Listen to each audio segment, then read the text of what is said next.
Oi, headhunter.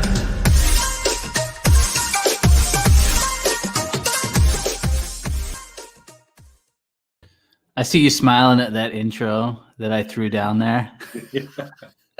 That's good. Well, That's good. it's good. A little one of my buddies put that together for me. But welcome to everybody out there. We're happy to have you. This is the Headhunter Hideout, and I am excited today. I am meeting with just an overall great human being and great recruiter. This is John Randolph, and he is the CEO founder at Benaya Consulting, and he helps local CPAs fill difficult roles. He's very niche and an expert in what he does, and he's been in the recruitment game for a while. And he is also clearly a rock star, which we can see from the background. So welcome to the show, John. It's great to have you here. I know it's been a while since we connected, so it's good to see you. How is everything in your world right now? Everything's going well. I got to admit, I had a little trepidation there when you were saying he's been in the industry, because I was hoping you weren't going to say how long, Yeah. because I was going to have to preface it with I started when I was 10. I've gotten smarter with that one over time. I remember the first time I called somebody out for being in the industry for like 90 years, and they're like, "What? Like, why are you telling people that?" So now I changed it to just, you're experienced and you bring a lot of value. That's what I say now. So it's interesting because I'll talk to candidates that have been alive for a shorter period of time than I've been doing this, and I'll inevitably get the question, so how long have you been a recruiter, or how long have you been doing this? And I'll just nicely say, let's just say longer than you've been alive, or longer than you've been breathing, and we'll just leave it at that. Well, I love it. Well, I'm glad you're here today, and one of the things that I love to do at the beginning of the show, and most of the audience, well, I guess that the audience kind of ranges in experience level, but there's definitely people out there that are newer into recruitment, as well as people who are more experienced. So I'd love to start the show off with just finding out how you got into recruitment, or how you fell into recruitment, which is typically how it goes. But just kind of hearing a little bit of background, and then kind of just telling the story of a little bit of how you got to where you are as well today and running your own business. So I'd love to hear that from you, kind of how you started and how you got to where you are right now. So basically, I literally did stumble into the business, Joel. I don't, even after all of this time doing it, and I'm sure you're the same way. Nope, I don't think anybody sets out to get into our industry, even though the human resources, recruiting, talent acquisition world has grown, over the last decade or two. I don't think anybody sets out and say, you know what I want to do? I want to work on the agency side of recruiting. I want to be a third-party recruiter. I want to be a headhunter. People just don't do that. So I have a degree, I have double major in journalism and marketing. Played Cool. baseball through college. A year out of college, I did not get the opportunity to play outside of college by a pro team, and I was bound and determined to prove them wrong. I grew up in South Texas, so I moved to Brownsville right out of college and played baseball in Mexico for about 6 to 9 months. And I'm a realist. I have no problem admitting what my weaknesses are when they're glaring and staring me in the face. I've always been that way. And I'll never forget playing a doubleheader in Mexico on a Saturday afternoon. The guy that was pitching pitched both games against us. So he pitched 18 innings. He made it to AAA ball with the Dodgers, was cut because he wasn't good enough to make it to the majors. I struck out 7 times against him. Wow. And I remember walking back to the dugout thinking, you got to get a job.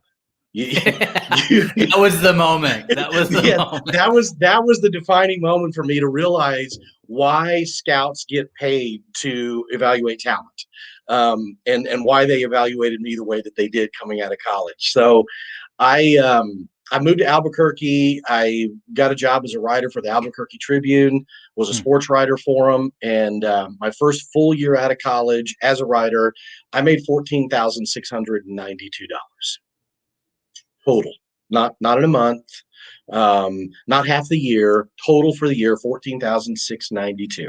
Wow. And I remember getting my W-2 thinking, this is not what I went to school for. There's got to be more than this. So I packed my stuff up. I moved to Houston, moved in with a buddy of mine. 2 weeks later, I went to work for a true employment agency. There were different divisions of the firm, and they placed everything from entry-level accountants, which was the group that I worked in, entry-level staff accountants, to engineers, marketing, sales, IT people, and I didn't do all that. There were different divisions that did those things. But my first day on the job, I went up to my boss at lunchtime and said, "Hey, I should probably ask you guys this when you made me the offer to come to work here, because the offer literally was, we'd like for you to come to work." I said, "Okay." They said, "Can you start Monday?" I said, "Yes." I asked what time. They said 8 o'clock. So it's in the Galleria in Houston. It's a real job. It's 8 o'clock on Monday morning. Show up, start working.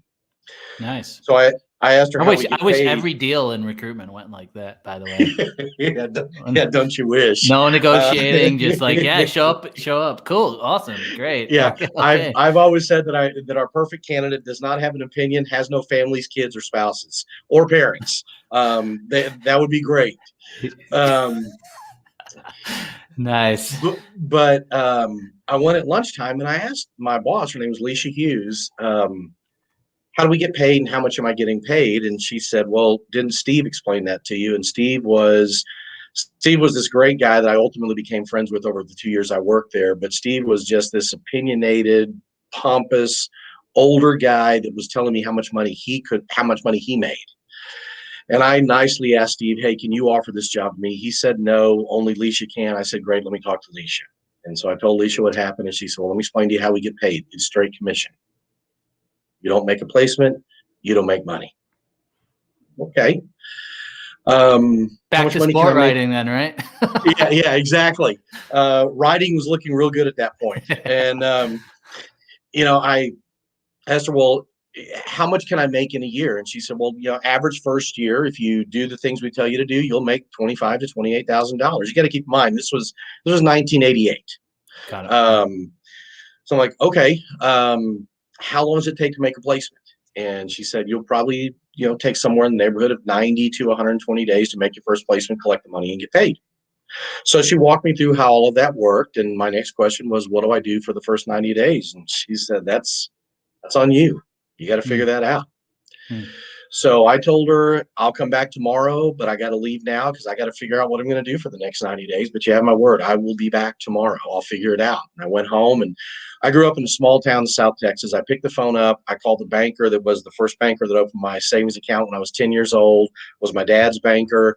He financed my first car my sophomore year of college that I paid half down for. And I called Mr. Pat and told him what I got myself into, and that I needed $6,000 to pay my bills for the next 90 days and how much money I thought I could make in the first year. And all he said was, "Do you still have the car that I lent you the money on before?" I said, "Yep." He said, "Will you put up some collateral?" I said, "Yep." "Do you still have a bank account here?" "Yep." "Great. There'll be $6,000 in your account by tonight, and I'll mail you the paperwork, sign it, send it back to me, and good luck." So I did that, and I picked up the newspaper because at the time Al Gore hadn't invented the internet yet. So I picked up the newspaper, started looking for part-time jobs, and I got a job selling magazine subscriptions at night. And through college, to make extra money, I also umpired baseball, football, and basketball. So I called the local association. It was baseball season at the time. Got on their rotation, started umpiring games, and 30 years later, here I am. So I do this periodically too, just to go to the comments. And Janai just said, "Good to catch you live." Janai, always good to see you. Lisa, welcome. And Lisa just says, "John, what is the industry that you focus on?" So I know we covered that, but just for Lisa, what you want to just kind of share what industry you focus on now and kind of your background? Absolutely. So most of my background, whether working a desk or running a business or working for two large firms in the industry for 15 years, most of my background's been on the accounting finance side of the business in some way, shape, form, or fashion. I've done some other stuff. I've consulted with other product lines. I've helped start up several other industries, but accounting finance is kind of where my wheelhouse has been. And when we started back on building this business 3 years ago, our niche that we focus on and work in is pretty narrow. We work strictly with locally owned CPA firms, partners, managers, owners, in the predominantly Texas, Dallas, Houston, Austin, San Antonio markets. But we also work remote, non-brick and mortar organizations that they'll hire people anywhere that, are geographic agnostic. So we've got clients in Atlanta, Knoxville, Memphis, Nashville, Tulsa, Phoenix, St. Louis, Minneapolis, that we've done business with. But we've placed employees with them all over the country because they don't have to work in their local marketplace. So locally owned CPA firms. And a lot of people mistake that and think locally owned, okay, that's only small CPA firms. And that's really not the case. Our biggest thing is they've got to be a locally owned firm. They could be a regional office. They could have 2 or 3 different offices. But I guess 30 years, part of it, honestly, Joel, is 30 years of doing this. I do not have the patience to deal with a stereotypical human resource person that is 26 years old and a degree in psychology that is lucky to spell CPA, let alone know what one does, to get on an approved vendor list of 37 other recruiters where I'm throwing stuff against the wall and hoping it sticks. So our focus is we're working directly with the managing partner, the owner of the firm, the guy that's losing sleep at night because a job's not getting filled. We don't have high volume clients. Our average client's probably 20 to 50 employees. So they're using us 2-3 times a year, tops, sometimes 1 time a year. But the beautiful thing about it is all those guys know each other. And I would say probably 40% of our business is referral. 40% of our new business is referral-based business. I love it. I love it. Well, thanks for breaking that down. I'm curious, like when you started in the industry, that first 90 days probably looks a little bit different than maybe the 90 days does today. So walk me through, what that looked like. And I'd love to hear a little bit about some of the approaches that you used. And, obviously, I think now that there's just even a lot more information you can access quicker in terms of, I would just go on YouTube and look up what does an accountant do, or, you can just find out a lot more information. So what did that look like in terms of like researching the industry and finding people? I'd love to hear about that. Well, one of the challenges I faced was my degree is in journalism and marketing. I had 1 accounting class in college. I had no earthly idea what accountants did. I just didn't. My second job order, well, let me rephrase that. My second client that gave me an affirmative, yes, I'm looking to hire somebody, was an audit partner at what used to be Pete Marwick Mitchell. It's now PricewaterhouseCoopers. Well, excuse me, it's now KPMG. I apologize. But it was Pete Marwick Mitchell. And I got this partner on the phone. I was telling him about a candidate. He said, yes, we're looking to fill a position. We're looking for a senior auditor. I asked him, can you tell me a little bit about day-to-day duties? What's that person going to be doing? And his exact words to me, I'll never forget, were, son, if I have to explain to you what a senior auditor does in a big 8 public accounting firm, you are not the recruiter I need to be working with, and hung up on me. So, I was very blessed to work for a great mentor early in my career, my first job in this industry. One of the things Alicia just pounded into us was you have got to maintain a student mentality. And part of that student mentality is you have got to embrace the fact that you are in a vertical, in an industry that you don't know anything about. So you have to learn. You have to be willing to ask questions. You have to be willing to look stupid and be vulnerable. You have to build a network of people that you're comfortable going to and saying, hey, I have a client that's looking for X, and I don't know what that is. Tell me what it is. Educate me. I went down to the local bookstore and I bought, a pocket MBA dictionary, if you will, that when I get an order, I could flip through and I could look at terminology and understand what that was. Where, today, if I'm talking to a client and like I had done public accounting recruiting in my years of doing this, but not as ingrained as we are now. So, the first time I had a client say, look, I need somebody that is a walking, talking encyclopedia when it comes to 1065s. In my mind, I'm going, the hell's a 1065? So while I'm talking to him, wonderful thing about 2018 is hop on Google, and just typed in tax form 1060. What is tax form 1065? It's a partnership tax form. So, but turn the clock back 30 years ago, and I'd have had no idea what that was, and would have had to dig into it a little bit more. So a lot of research went into it, a lot of digging went into it, and you had to spend countless hours before work and after work really honing your craft if it was something that you wanted to do long term. Really nothing different than what we do today, Joel. It's just that the honing of the craft today is in other areas and in different spaces. I don't have to spend 2 hours in the evening studying up on accounting and figuring out what things are and reading books. I can Google it, get an answer real quick, and I can spend and invest those hours in other places. So, well, why don't you go into that a little bit? I mean, what would you say, let's say you're somebody who's 3 months, you're 6 months in, even maybe a couple of years into your recruitment career. Obviously, we've had a unique last year, which I think has even changed things a little bit more, right? I mean, you don't have as many networking events, all that type of stuff. So what are some of those big key changes that you've seen? Or like, what are some of the biggest differences between starting now and starting then? Like where would you, if you were starting the day, like where would you invest your time, and what activities would you invest your time doing? So I think part of it's a mindset that you have to have. And so I equate a lot of things, Joel, to old school mindset and how that equates to the world that we live in today. Because, as King Solomon said years ago when he wrote the books of Proverbs, there's Ecclesiastes, there's nothing new under the sun. Yep. Everything is just a repetition of things that we did before. Hopefully we're just doing it better. So one of the things that I used to constantly harp on with sales reps that work for me is we have got to be in front of our customers constantly. We've got to be top of mind. We've got to do things that constantly keep us in front of them, whether that's depending on the volume of the client, weekly, bi-monthly, once a month, once every other month, once a quarter. We've got to be in front of them. What does that look like? We're dropping a hot candidate sheet off. We're dropping off donuts. We're making a phone call. We're sending an email. We're doing things to stay in front of that person, so that we can get an opportunity one day to sell to them.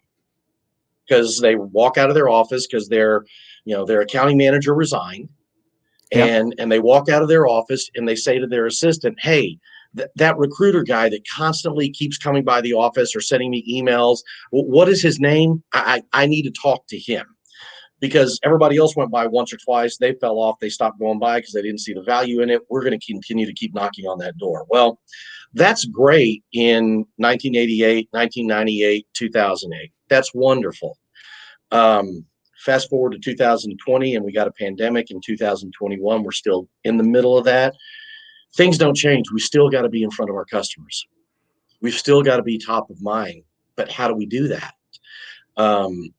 Once I finally got my head around the fact that LinkedIn is probably one of the best ways to do that, because I'm not getting screened out. I'm not dealing with a gatekeeper. I don't have somebody that is hitting delete on my voicemail.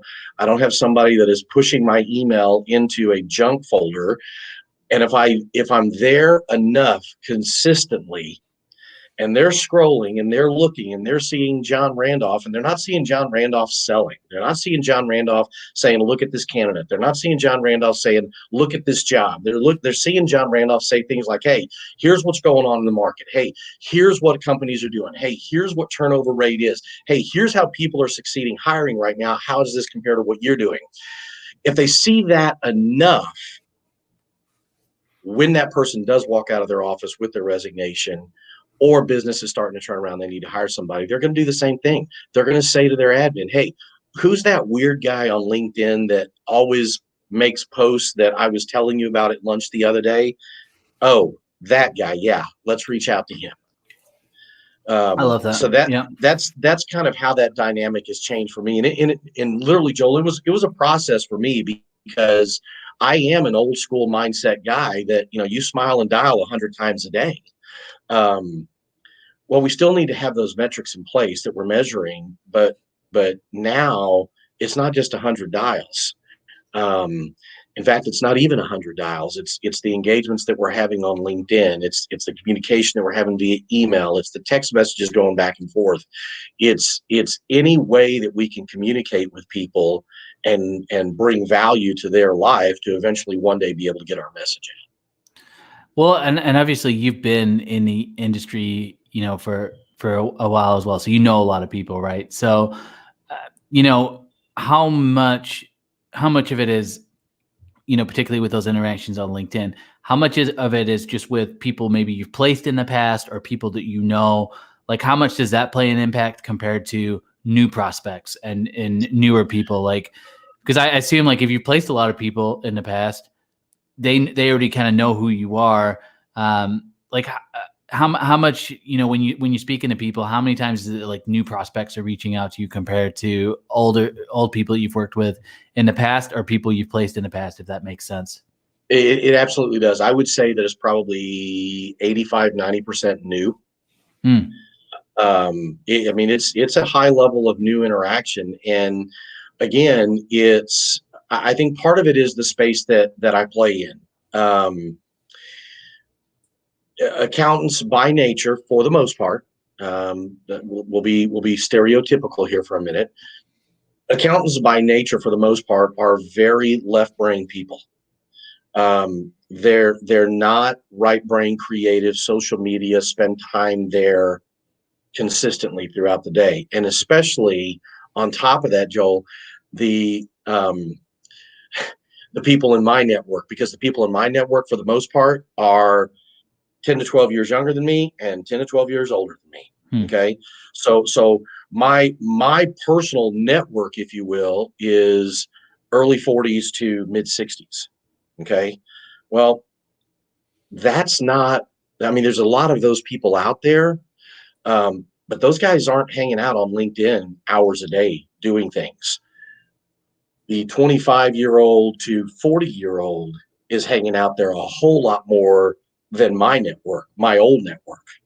So I'm getting a lot of interaction from this group of folks that they understand the value of LinkedIn. I mean, I can't tell you how many people I still talk to today.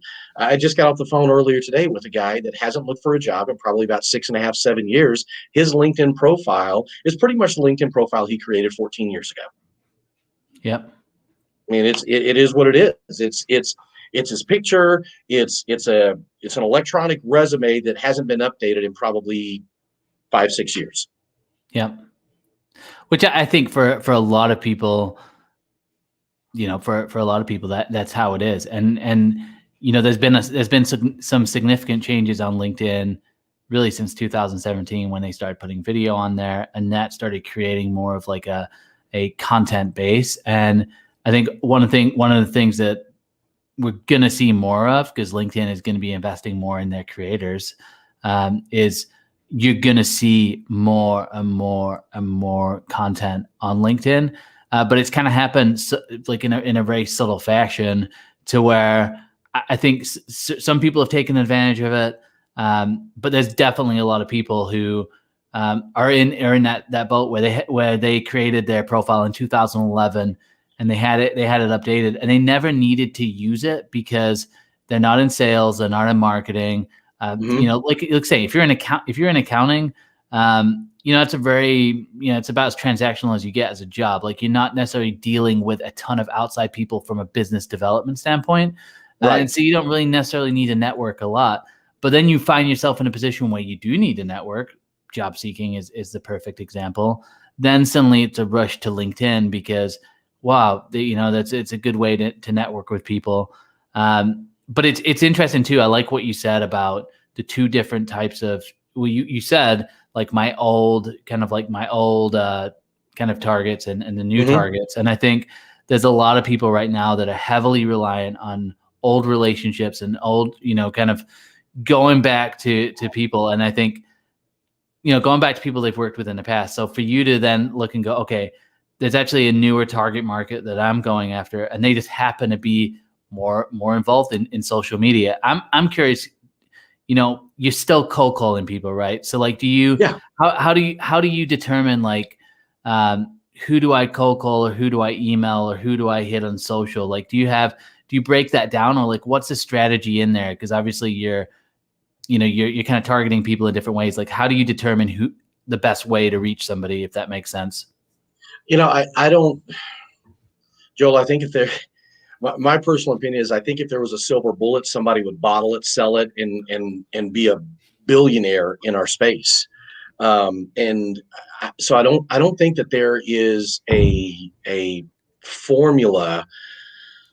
I do everything that I can. And again, it goes back to kind of my old school mindset where, we're going to set up a targeted account approach, and we're going to have 7, 8, 10 different touch points on this customer over a period of time. We're not going to do everything today or tomorrow. We're not going to get a lead on a prospect, call that prospect, leave them a voicemail, tomorrow go by, drop off a note, send them an email, then send them flowers and drop off donuts. And in 3 days, we've done everything that we can, and we got nothing left in our tackle box, so to speak. Yep. So, I think that what's important is understanding that every facet of a cold call, an email, a Loom video that I can send to the person using their LinkedIn profile, or doing anything that I can to create some kind of engagement. If I post something that I think that they'll be interested in, sharing that with them via LinkedIn, but having a process in place. Because one of the things that I've learned really since 2018, since I started embracing more social media stuff, is just about the time that I think that I've got this thing figured out about what works and what doesn't, something happens that shows me that, hey, you need to make sure that you're touching every point that you can, because the 65-year-old senior manager partner at the 50-year-old firm here in Dallas that you didn't think was on LinkedIn, he reaches out to you because of a LinkedIn post that you had. And the 28-year-old guy that started a CPA firm 2 years ago, he's returning a phone call that you left with him about a candidate marketing call that you made. So I think that it's important to understand that you've got to have facets of this, of every piece of this in your toolbox, so to speak, and not throw everything into one area, because as soon as you do that, you're going to start missing things. I love that you said that. And I think that's massive, and I used to think about that a lot when I was actively recruiting people. Was, everybody has a preferred method of outreach. And I've met 22-year-olds that hate social media and don't want to waste time on it. All right. And I got my grandma that uses Skype all the time, and she's like loves video calls and like loves checking Facebook all the time.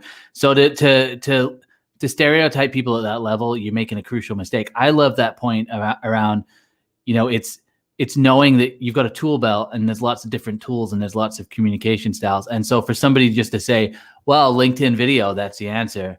Oh no, it's not the answer for everyone. It's maybe for the people that love LinkedIn video, it's the answer. But there's people who love reading blogs and love reading books. And so I think it's really just understanding, like you said, that you want to try lots of different things with lots of different people. Like I found text messaging for a while was super effective. But now there's a lot of like text spam that's out there. So maybe now I move on from text. Email obviously was huge for a while, and email still is. Like there's people who have built multi-million-dollar businesses of like email strategies. But I think to your point, it's just knowing that like as humans, different humans respond to different things. And so you have to try lots of different things.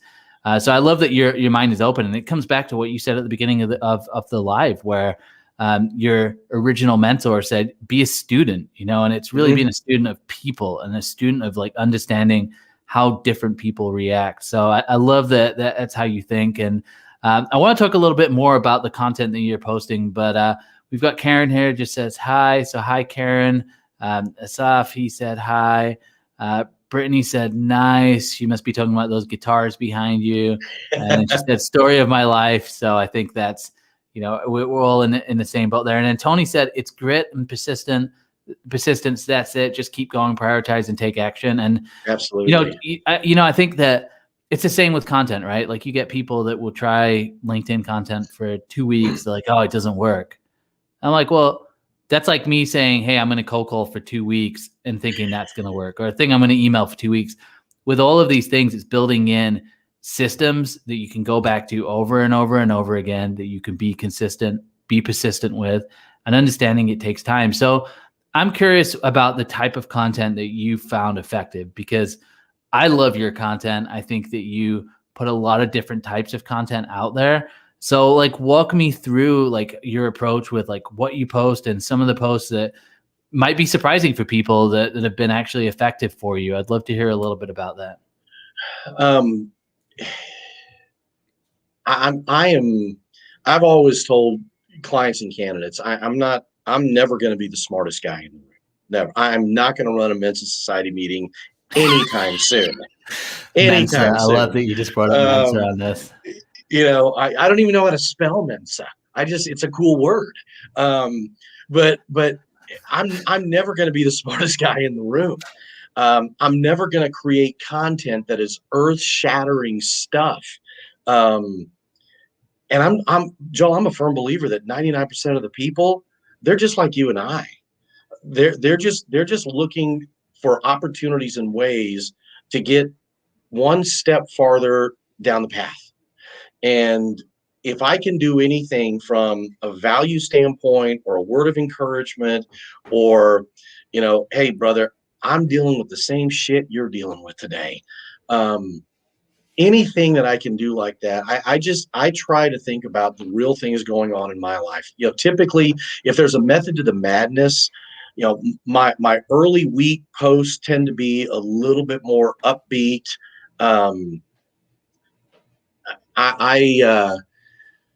do a lot of public speaking. I've served in bivocational ministry for years, and I've always said that sometimes, more times than not, the message is more for me than it is the people I'm delivering it to. And I Yeah, I don't love that. realize that. Sometimes I don't realize that until I'm about halfway through that message. And my content is kind of the same way. There are times where I'll be putting content together early part of the week, and I'll realize that I'm the one that needed that word of encouragement. I'm the one that needed that reminder to stay focused. End of the week, it tends to be a little bit more tongue in cheek, probably because I'm a little more punchy. And my sense of humor is probably layered throughout all of that, though. I believe that you've got to be able to laugh at things in life, because if not, you just want to throat punch people. I've grown up a lot. I've matured, I like to think. So do my wife and kids like to think that. But there is still the East Texas redneck attitude in me that can come out if I don't learn to laugh at things. I've said through this whole COVID craziness that we have, we don't know if you are ever going to get it. We don't know if I'm ever going to get it. We don't know who is susceptible to it. We don't know who isn't susceptible to it. But here's what we do know based on everything that's going on in the world that we live in today. COVID absolutely 100% kills common sense. Common sense has been eradicated from the face of the earth. And if you don't have humor to deal with that, man, you can get so frustrated so quickly. So humor is a big part of it, but I try to focus on things that are going to bring value to candidates' lives, clients' lives that I'm interacting with, that are seeing my content, whether it's about hiring, turnover, issues that people are dealing with in their career. One of the things I try to do a lot is get potential clients to understand that they are fighting an uphill battle, constantly challenged with the fact that they've got to create engagement somehow, some way, with the same candidate that Pricewaterhouse, Deloitte, PwC, Ernst & Young, Carr Riggs, those huge national firms that have deeper pockets to go after and get. And so I do a lot of stuff to try to challenge my target client to think about, what are you doing? What are you doing to set yourself apart? Because if you're posting and praying, when you post that job and spend $350 to $1,000 on ZipRecruiter and LinkedIn, and this is not a closing strategy, but that's in effect what you're doing. You're rolling the dice on the future and success of your business. And if that's what you're doing, you are fighting an uphill battle. As my dad would say, you're starting a race with 1 foot on a banana peel uphill. And so I do a lot of stuff centered around that. What are you doing to set yourself apart to create engagement with the people you're trying to go after and attract? I love that, man. I love it. And, for anyone who's out there too, definitely go. And I know in the post right now, John's not tagged, but I will tag him on the post because it won't let me do that through StreamYard, but I'll go back and definitely, I think with John's content, one thing that you'll notice is, and I love what you said too, because it takes away the pressure that a lot of people have, is you said, I'm not trying to position myself as, like a thought leader, kind of like guru, or like just like trying to put out that earth shattering content. Instead, you're thinking, how can I relate to the people that I'm trying to reach? And to me, that's massive, because that's a hurdle that a lot of people face when it comes to content. They think because somebody told them, like, you've got to be the thought leader, you've got to be this like persona of a person, where like people are going to read your content and they're going to be amazed by the wisdom that you have. And obviously you're sharing things which are really valuable. I don't want to take away actually from the value that you're sharing, but you're also, you're sharing like who you are as a person, and that's equally as important. And I think a lot of people, when I think of recruitment, when you're on any one of those recruitment calls, usually the first couple of minutes is building rapport with people, and it's establishing the fact that, like, you're a human, I'm a human. Where do we connect? How can we take this conversation forward? And I think with content, you have that room to do it. And so you don't want to get too far away from, you don't want to just be, I'm going to inspire and motivate people every single day to where they forget what you do, but you want to mix it in there. And so I think your approach is actually, it's spot on, and it's why you're getting. It's why you're getting leads. It's why you're getting people see it. It's why you're getting people reach out to you as well. How long have you been putting out content there consistently as well? Consistently, probably starting to bump up against about a year. About a year. Okay. So at what point would you, or was there a point, like, or was it like right away that you noticed kind of inbound stuff, or was there like a tipping point? Like, give me an idea of that timeline. It was probably about and again, you got to keep in mind, when I say a year, we're talking start of COVID. So we're talking, right around that craziness. So there were a couple of things that played into, let me rephrase that. I don't know if it's a standard timeline, Joel, that if I sit here and say that it was, 3 to 5 months, 3 to 6 months that I started to notice more engagement. I don't know if that's a standard real world timeline, or if COVID had anything to do with that. But I would say it was about 3 to 5 months before I started getting some engagement and interaction. And one of the things that I've taken from you, that you talk a lot about, and I struggled with at first, was we got to take this offline. It's great that we connect. It's great that you comment on my stuff, I comment on your stuff. But there's a point where if there's an opportunity, let's take this a step farther, and let's start to create more of a relationship that we're going to have, especially if there's opportunity where I can bring value to your firm, or you can bring value to my firm. I'll give you a perfect example. I've got lunch next week. There's a firm here in the Dallas area that has been posting a lot about some technology they've developed that has drastically changed the way that they work their CPA firm. And it's reduced their overtime by probably about 30 to 40%. Their average busy season work week's about a 45 to 48 hour week, which is unheard of in the industry. Unheard of. People just don't do that. Yeah.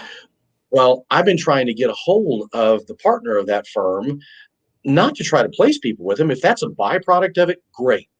What I want to find out is, what are you doing? Because my clients are just like your firm, and my clients struggle to attract good people. And if I can somehow figure out what you're doing and connect you with my clients, hey, maybe there's an additional consulting revenue stream for you to talk to other firms about how they can become more effective, which will make them more appealing for people to go to work for, which hopefully makes my job a little bit better and easier to recruit for them. I love that. Those are some of the discussions and dialogues that I think that I've worked hard to take offline. But it was a 3 to 5 month, just like when you started in the business, when I started in the business, it's that 3 to 5 months knocking on doors before anybody even, looks through the peephole, let alone says, who are you and what do you want? It's the same thing. It's just social media, but we've got to keep doing it. We've got to keep doing it. We've got to keep putting it out there. And we've got to realize, and one of the things that I had to understand is just because I'm not getting engagement, visible engagement, just because I'm not getting visible likes, visible comments, does not mean it's not being seen. Does not mean it's not having an impact. I got a brand new client this past December that's hired 3 people from us that reached out. She has never commented on anything I have posted, nothing. She reached out to me with a LinkedIn message that said, give me a call. Here's my number. I would like to talk to you. We need to fill some positions. I gave her a call and, I said, hey, obviously you found me on LinkedIn, but how did you connect with me? She said, well, you connected with me about a year ago. And I've just kind of kept an eye on your content. One of the things that I've liked is that you have never once sold in anything that you posted. And I haven't. I typically don't post open jobs. I typically, don't post stuff that we're trying to fill. I don't post that we're the best out there for what it is that you need to hire. Those things come up in conversation. Those things come up in questions that I might ask at the end of a post, but I try to do things that again, listening to guys like you and other people that I've listened to and worked with and followed, I try to bring value and understand that the dollars will flow with that. And that's been an off technology mindset that I've had for years as well. I've said for years, I would love to place every candidate that's looking for a job, and I'd love to fill every job that's out there in my space. But even if I was great at what I did and we had the volume of number of people, recruiters to do that, we couldn't do that. There's more people and more jobs out there. But if I know the guy that gets the job and I can bring value to that guy's life somehow, that's going to come back and benefit me in the long run. We've just now taken that mindset and put it online in a platform like LinkedIn. And not worried about exactly. And that, I would say that's a pretty typical timeline. I mean, I think depends on what your industry is as well, and I think for obviously in like the finance and accounting world, they're not like big likers and commenters. Same with like executives. Like I don't know too many CEOs that are out there like commenting like crazy on LinkedIn, LinkedIn things, but I think to your point, it's like things are getting seen. There's people out there that are going to see it. If you connect with someone and you're posting a lot, people will see it. And it makes sense. Like you're a recruiter. So, last time I checked, it's a very competitive market, and people, a lot of times it's like they're calling you up because they're in a bind and they've tried all of the traditional methods. Like they posted on Indeed, they posted ZipRecruiter. It's hard to find good talent. So people come to recruiters because they've tried a lot of other things. Absolutely. And but one thing that people know about us too is like, we're pretty, we'll jump on opportunities, right? So if I'm thinking and put my HR hat on or my client hat or potential prospect hat, you're probably not going to comment on a recruiter's post because if you do, they're probably going to reach out to you and try and sell you. So you get a lot of people who will sit back, they'll see your stuff. And, when you look at something like, marketing or content, social strategy, it just takes a lot of touch points. You've got to be patient with it. So I would say like pandemic, post-pandemic, pre-pandemic, 3 to 5 months of being consistent is probably a pretty accurate timeline. And, it could be longer than that. But the point is you got to be consistent. You got to show up. I like the part about not selling as well. I mean, I think I've changed my mindset a little bit, and I think there's different strategies you could put in. But the point is, with your content, you're being you, and that's what people appreciate. That's what I appreciate. Like all the times we engaged, and so I love that. And I know Lisa just said, post pandemic, what kind of networking events do you envision in finance and accounting? So why don't we end with that question here? Because I want to be conscious of time. I think that's a great question. Like for your industry specifically, and in terms of networking events in the future, what are you thinking there? Do you think things are kind of permanently changed? You think things will get kind of back to more of a kind of a middle ground between the online and the in person? Like, what are your thoughts with that? I'd love to get your take. Again, I think that one of the things that you got to take into account is that in the accounting finance space, we're talking about, by nature, and again, we're being stereotypical here, but we're talking about skeptical, analytical, left brain people. And I used to joke with my recruiters when I would tell them that I needed to get involved in networking events and networking activities. I would tell them, look, and involved does not mean you show up at 7:00 when the event starts at 7:00. You sign your name on the form that says that you're there. Then you go sit in the corner and don't talk to anybody, because that's what everybody else does. I need you to engage with people. I need you to talk to people. I need you to shake hands. I need you to trade business cards. I need you to do those things. I don't see us getting, again, I can't speak for the marketing and sales world and the IT world, but I don't see that getting back to the accounting finance world, which is a group, again, of analytical, skeptical, theoretical people that want black and white data. And I see things still staying online for quite a while. And I think what's driving that is not only the pandemic and not only just the skepticism of when is it safe to come out, so to speak. But there is a whole new breed of accountant that's coming into the marketplace that is younger, that is more progressive thinking, that is driving a ton of business through social media. And small to mid-sized CPA firms that are still being run by 65-year-old guys that demand everybody be in the office Monday through Friday, 8 to 5, and we work 80 hours during busy season and we don't change.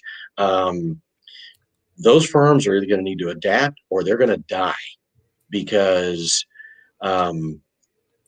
30 years of doing this, Joel, I did not work with a single remote firm at all for 30 years. Even before COVID hit, the past 2 years, we've done more business with remote firms than I can ever begin to imagine. And it's only growing. And most of those firms are run by 28 to 40-year-old people who understand the power of social media, and they drive business through social media. And while most local CPA firms sitting on the corner are doing business with the firms that are in a 5-mile radius, these guys are doing business with firms all over the country. They're doing what you and I are doing, but they're just accountants driving business through LinkedIn, Facebook, Instagram, and they're picking up, a $10 million e-commerce distribution firm in Des Moines, Iowa, while they're sitting in Dallas, Texas. Yeah. And I think because of those things, there's still a lot from a networking standpoint that's going to be remote, that's going to be virtual. I don't see that changing anytime soon. No, I the love propensity that. of it. Well, it's funny. I've got a couple of contacts that are in kind of like the law space, for example, and it's like similar things happening. It's like, obviously you can, when things aren't local and they start getting to national and maybe even global at times, it's a game changer. And I think, to your point, it's the companies that have always done things the same way. I mean, I honestly don't know how you can look at the last 12 months and be doing things the same way and still be surviving. If that's the case, I think it's luck and nothing more. And so, Yeah. and I love the fact you said too about taking things offline. I'm a big proponent of that. I think I was talking with this guy, Taylor, on his live today with like job seekers. It's the same thing. Like, if you want to have job security, if you want to have career opportunities, if you want to have sales opportunities, it's all about taking those relationships offline. And LinkedIn, I think for me, it was an eye opener that, wow, this is like a networking event that's 24 hours a day. And I can literally have the goal of 3 to 4 connections. And, people have this idea that like when you go to a networking event, it's kind of serendipitous. It's kind of like you don't know who you're going to talk to. You might have a certain industry, or you might have a certain, geographical location, but a lot of times you don't control who you actually connect with at those networking events. LinkedIn, you kind of do a lot of the time, but you have to get used to taking some of those conversations offline that might not appear to even be in your target market. And it's understanding that if I know that you recruit in a certain space and we get along, we have a great conversation, you probably know some people that are within my target market, and suddenly they need something and they go, well, I had this great conversation with this guy, you should reach out to him. And I can't tell you how many times that's happened where it's just been random introductions. And then you get good with those conversations, you can take your target market offline. So I love it, man. I'm in line with that. And we did have a couple other questions, which Tony said, which tech tools does your firm utilize to stay ahead? Now, Tony, we're running out of time here, but I'm going to ask that you connect with John offline on that, and you guys can maybe connect through the DMs.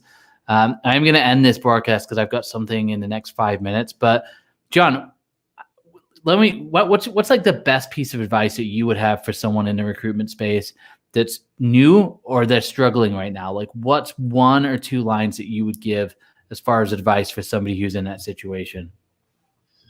Regardless of whether it's online or it's old school, picking the phone up, trust the process.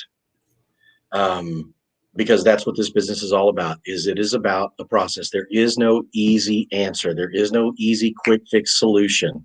I grew up on a farm in the middle of nowhere in South Texas, and my dad used to talk about the law of the farm all the time. And the law of the farm is there is no shortcut. You have got to work the ground. You've got to weed it. You've got to fertilize it. You've got to till it. And if you do everything right and it rains just enough, you're going to have a crop.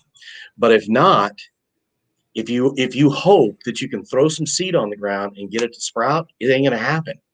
So this business is the same way. It's trusting the process and doing the daily things that may seem monotonous, that may seem repetitious, that you don't see the value in. It's trusting it and doing it. It's making those calls. It's spending time on LinkedIn. It's engaging with people. It's setting goals and working towards those on a consistent daily basis, and knowing that in the end, it comes down to number, skill, and direction. Skill is what you say. Direction is who you say it to. And at the end of the day, number of times, or numbers, is how many times you say it. Those are the 3 things that you've got to be able to do. You got to be able to know what you're saying, make sure your direction is right, and make sure you're saying the right things enough times, regardless of the platform you're doing it on. I love it, man. 100%. Well, I want to thank you for your time. It's obviously, it's great to have you on here, and you brought a ton of value. I love what you're doing on LinkedIn, and I just highly recommend, if you're in recruitment and you are thinking about creating content, you're not really sure, John is a great example. Because like you said, a year ago, he wasn't even really thinking about that. So he's changed his mind, and he just basically thrown himself into creating content. It's working. So I love that. And definitely a great guy to connect with and have a conversation with as well. And I found that. So thanks for being here, John. And I just want to end real quick by just giving a quick shout out to our sponsor as well, which is Huxo Media. We are an inbound recruitment marketing company, one of the biggest globally. We've helped hundreds of recruiters with their content as well. And so big shout out. And next week, if you guys are available, I've got Amy Volas on. So anyone who doesn't know Amy, she is a LinkedIn top voice and is really just putting out amazing content daily. And she's going to be, I'm super excited to have her on the show as well. So guys, if you're available for that, put it in your calendar. We will be back next week at 1 p.m. Central, 2 p.m. Eastern time. So John, I appreciate it, man. Thanks so much for your time. Yo, thank you. Yeah, we'll talk soon. If you just hang online as well, we'll go in the backstage here. Everyone else, Tony, Taylor, Lisa, Brittany, Asaf, Karen, and Junaid, and anyone else who is lurking and is afraid to comment, we appreciate all you guys, and we'll be back next week.